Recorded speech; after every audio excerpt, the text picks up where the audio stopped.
नमस्कार। आज हम राजस्थान के इतिहास के एक बहुत ही अहम अध्याय पर बात करने वाले हैं, प्रजामंडल आंदोलन। हाँ, ये वो दौर था जब भारत की आज़ादी की लड़ाई तो खैर चली रही थी, पर रियासतों के अंदर भी लोग अपने हकों के लिए आवाज उठा रहे थे। बिल्कुल। और हमारे पास जो स्रोत है, राजस्थान में प्रजामंडल आंदोलन, एक विहंगावलोकन लेख के कुछ हिस्से हैं, वो इसी संघर्ष की एक झलक दिखाते हैं। हाँ, और ये हमें समझने में मदद करेंगे कि रियासतों के भीतर असल में क्या चल रहा था, क्या उथल-पुथल थी। तो आज का हमारा मकसद यही है कि इस लेख से जो मुख्य बातें निकलती हैं, उनको समझें। जैसे कि ये आंदोलन क्यों शुरू हुए, कौन लोग थे इसके पीछे। हाँ, कौन थे वो लोग, उन्हें क्या मुश्किलें आईं, सही। और ये पूरे राजस्थान में फैला कैसे। हम इन्हीं सवालों के जवाब ढूंढने की कोशिश करेंगे, जो जानकारी लेख में है उसके आधार पर। और देखिए, इस आंदोलन की वजहें काफी सीधी और गहरी थीं। रियासतों में राजाओं का शासन था और वो पूरी तरह से अपनी मर्जी का था, निरंकुश। निरंकुश, हाँ। जनता पर टैक्स का बोझ इतना ज्यादा, हद से ज्यादा। हाँ, और शोषण तो जैसे आम बात थी। और सबसे बड़ी बात, कोई राजनीतिक अधिकार नहीं थे। आप अपनी बात कह नहीं सकते, लिख नहीं सकते, शांति से इकट्ठा भी नहीं हो सकते। बिल्कुल, वो आजादी तो थी ही नहीं। और इसमें एक और मुश्किल थी ना, अंग्रेज सरकार, वो भी तो थी। हाँ, वो एक और परत थी। अंग्रेज सरकार, जो वैसे पूरे भारत पर राज कर रही थी, वो इन रियासतों के राजाओं को भी एक तरह से सपोर्ट कर रही थी। तो जनता के लिए ये दोहरी मार जैसा था। बिल्कुल, अंग्रेज और राजा दोनों का दबाव। चलिए, इसी माहौल को थोड़ा और समझते हैं।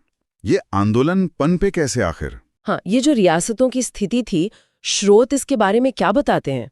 निरंकुश शासन, भारी टैक्स, ये सब कितना गंभीर था। देखिए, स्रोत साफ कहते हैं कि स्थिति वाकई गंभीर थी।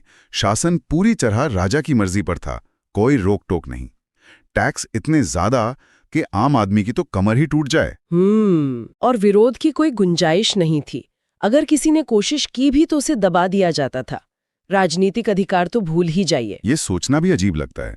एक तरफ देश में आजादी की इतनी बड़ी लड़ाई चल रही है, और दूसरी तरफ इन रियासतों में लोग अपने बिल्कुल बुनियादी अधिकारों के लिए तरस रहे थे। सही बात है। और ये जो आपने कहा कि ब्रिटिश सरकार और स्थानीय शासक मिलकर दमन करते थे, ये कैसे होता था?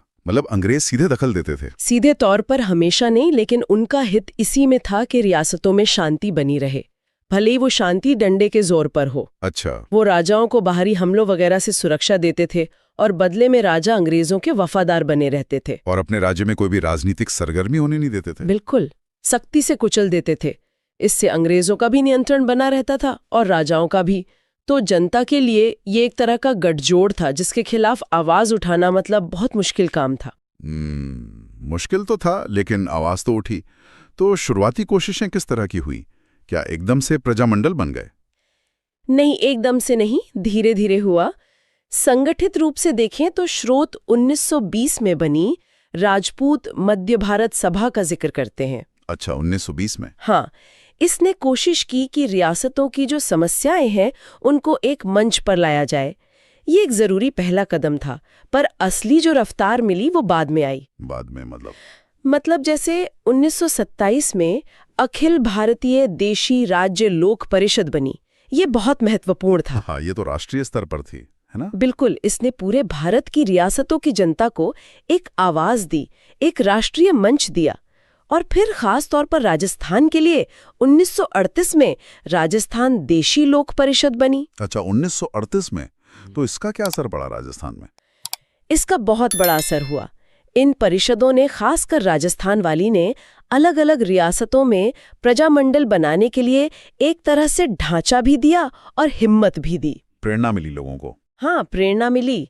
लोगों को लगा कि वो अकेले नहीं लड़ रहे, उनकी लड़ाई एक बड़े आंदोलन का हिस्सा है। और यहीं से फिर अलग अलग रियासतों में संगठित तरीके से प्रजामंडल बनने शुरू हुए। लेकिन ये राह आसान नहीं थी, जैसा कि स्रोत भी बताते हैं। प्रजामंडल बनाना और फिर उसे चलाना, इसमें नेताओं को बहुत मुश्किलें आईं। किस तरह की चुनौतियां थीं? चुनौतियां तो कई थीं। सबसे पहली और सबसे सीधी चुनौती तो राजाओं का दमन ही था। जैसे ही कोई संगठन बनता? हाँ, जैसे ही कोई प्रजामंडल बनता या थोड़ी भी गतिविधि तेज करता, शासक उसे कुचलने की पूरी कोशिश करते। नेताओं को पकड़ लिया जाता था, जेल में डाल दिया जाता था, कई बार तो बिना मुकदमे के ही। बिना मुकदमे के? हाँ, अखबारों पर पाबंदी लग जाती थी ताकि खबरें बाहर ना जा सकें। सही। सभाएं करने पर, जुलूस निकालने पर रोक थी और कई बार तो नेताओं को राज्य से ही बाहर निकाल देते थे, निर्वासन जिसे कहते हैं। यानी किसी भी तरह की आवाज को उठने ही नहीं देना। ऐसे माहौल में आंदोलन चलाना तो बहुत ही मुश्किल रहा होगा। बहुत मुश्किल। तो फिर ये आंदोलन आगे कैसे बढ़े? कौन लोग थे जो इतना जोखिम उठाकर भी सामने आए? इसमें जो पढ़ा लिखा वर्ग था, जो जागरूक नेता थे, उनकी भूमिका बहुत अहम थी। अच्छा। ये वो लोग थे जो देश में चल रहे राष्ट्रीय आंदोलन से भी प्रभावित थे और ये समझ रहे थे कि भाई रियासतों में भी बदलाव लाना ही होगा। उन्होंने लोगों को समझाया, उन्हें उनके अधिकारों के बारे में बताया, उन्हें इकट्ठा किया, संगठन बनाए।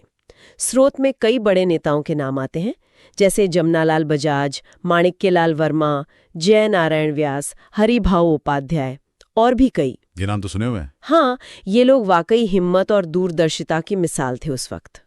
चलिए अब कुछ खास प्रजामंडलों को देखते हैं जैसा स्रोत में दिया है। एक एक करके गिनने के बजाय शायद हम कुछ उदाहरणों से समझें कि क्या पैटर्न उभर रहा था। जयपुर से शुरू करते हैं। हाँ। 1931 में बना है ना? ये तो काफी शुरुआती था। हाँ, जयपुर 1931 का है और यहाँ जमनालाल बजाज, हरिभाऊ उपाध्याय जैसे बड़े नेता जुड़े थे। स्रोत बताता है कि उन्हें शुरू में सभा करने की परमिशन तक नहीं मिली थी। सोचिए, सभा करने की भी अनुमति नहीं। और नेताओं को बार बार गिरफ्तार किया गया। इससे पता चलता है कि राजाओं का रवैया शुरू से कितना सख्त था। मतलब एक रजिस्टर संस्था को भी काम नहीं करने देना चाहते थे आसानी से। तो बस संगठन बना लेना ही काफी नहीं था, उसे चलाना अपने आप में एक रोज का संघर्ष था। बिल्कुल। अब मेवाड़ का उदाहरण ले, मतलब उदयपुर। ये 1938 में बना, माणिक्यलाल वर्मा के नेतृत्व में। यहाँ की क्या खास बात स्रोत बताता है? मेवाड़ में किसानों की हालत का जिक्र है कि बहुत खराब थी। अच्छा, किसानों का मुद्दा। हाँ, और माणिक्यलाल वर्मा ने जब किसानों की आवाज उठाई तो नतीजा क्या हुआ? उन्हें और उनके साथियों को जेल। फिर वही दमन। हाँ, तो यहाँ आंदोलन का एक और पहलू दिखता है, किसानों के मुद्दे, जो कई रियासतों में आंदोलन का एक मुख्य आधार बने। लेकिन शासकों ने इसे भी राजनीतिक चुनौती माना और सख्ती से दबाया। देखिए, करौली का भी जिक्र है 1938 का।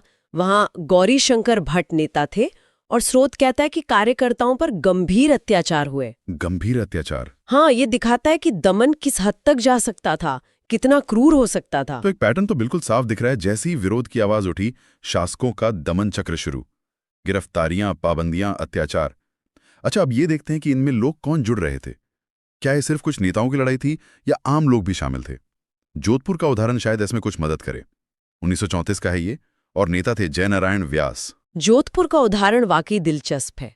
स्रोत कहता है कि यहाँ किसानों और युवाओं का बहुत अच्छा समर्थन मिला आंदोलन को। युवाओं का भी? हाँ, युवा और किसान, ये बहुत महत्वपूर्ण बात है, क्योंकि ये दिखाता है कि आंदोलन सिर्फ कुछ पढ़े लिखे नेताओं तक ही सीमित नहीं था। समाज के दूसरे तबके, खासकर युवा और किसान, वो भी इसमें एक्टिव हो रहे थे, जुड़ रहे थे। ये तो अच्छी बात है। हाँ, हालांकि यहाँ भी नतीजा वही हुआ। राजा ने आंदोलन को दबाने के लिए पुलिस का इस्तेमाल किया। कोटा का भी जिक्र है 1938 का। वहां नाथुराम मोदी और हरिभाऊ उपाध्याय के प्रयासों से मजदूर और किसान वो भी काफी संख्या में जुड़े। ये आंदोलन के व्यापक होते आधार को दिखाता है। ये भागीदारी बहुत जरूरी थी। लेकिन क्या हर जगह चुनौतियां एक जैसी ही थीं या कुछ इलाकों की अपनी खास मुश्किलें भी थीं?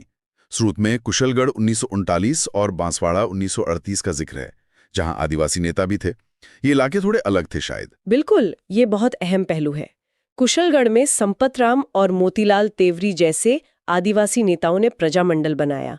बांसवाड़ा में भोगीलाल पंड्या जी थे। डूंगरपुर में भी यही चुनौती थी, आदिवासियों को संगठित करने की। तो यहाँ क्या दिक्कतें थीं? स्रोत बताता है कि इन आदिवासी बहुल इलाकों में सबसे बड़ी चुनौती थी लोगों की अशिक्षा और गरीबी। अच्छा, अशिक्षा और गरीबी। हाँ, तो यहाँ नेताओं को सिर्फ राजा के दमन से ही नहीं लड़ना था, बल्कि ये जो सामाजिक आर्थिक पिछड़ापन था, जागरूकता की कमी थी, इन समस्याओं से भी जूझना पड़ रहा था। लोगों को इकट्ठा करना, उन्हें आंदोलन का मतलब समझाना, ये सब यहाँ ज्यादा मुश्किल था। सही बात है। ये तो आंदोलन की जटिलता को दिखाता है। ये सिर्फ राजनीतिक लड़ाई नहीं थी, इसमें सामाजिक पहलू भी गहरे जुड़े थे। बिल्कुल। एक और जरा हटके उदाहरण जैसलमेर का है, 1941 का। वहां क्या अलग था? वो तो रेगिस्तानी इलाका है। हाँ, जैसलमेर की चुनौती एकदम अलग थी। भौगोलिक, दूर दराज का रेगिस्तानी इलाका, सूखा भी पड़ता था, आना जाना, संपर्क करना सब मुश्किल था। वहां मंगला प्रसाद जैसे नेताओं ने प्रजामंडल बनाया, और स्रोत ये कहता है कि इतनी कठिन परिस्थितियों के बाद भी आंदोलन वहां जारी रहा। कमाल है। हाँ, ये दिखाता है कि मुश्किल भूगोल और कुदरती आफतें भी लोगों के हौसले को पूरी तरह तोड़ नहीं पाई। तो इन सारे उदाहरणों से कुछ मुख्य बातें एकदम साफ हो रही हैं। एक तो राजाओं का दमन, ये लगभग हर जगह था। गिरफ्तारियां, पाबंदी, पुलिस का इस्तेमाल। हाँ, ये एक कॉमन पैटर्न था। दूसरा, भागीदारी। आंदोलन में सिर्फ नेता नहीं बल्कि इस समाज के अलग अलग वर्ग शामिल थे। पढ़े लिखे लोग, किसान, युवा, मजदूर और आदिवासी भी। हालांकि हर जगह शायद एक जैसे नहीं। सही, भागीदारी विविध थी। और तीसरा, हर इलाके की अपनी खास चुनौतियां थीं। कहीं आदिवासियों के मुद्दे थे, कहीं जैसलमेर जैसा मुश्किल भूगोल, कहीं अशिक्षा, गरीबी। आपने बिल्कुल सही पकड़ा। यही पैटर्न हमें बताते हैं कि प्रजामंडल आंदोलन कोई एक जैसा आंदोलन नहीं था।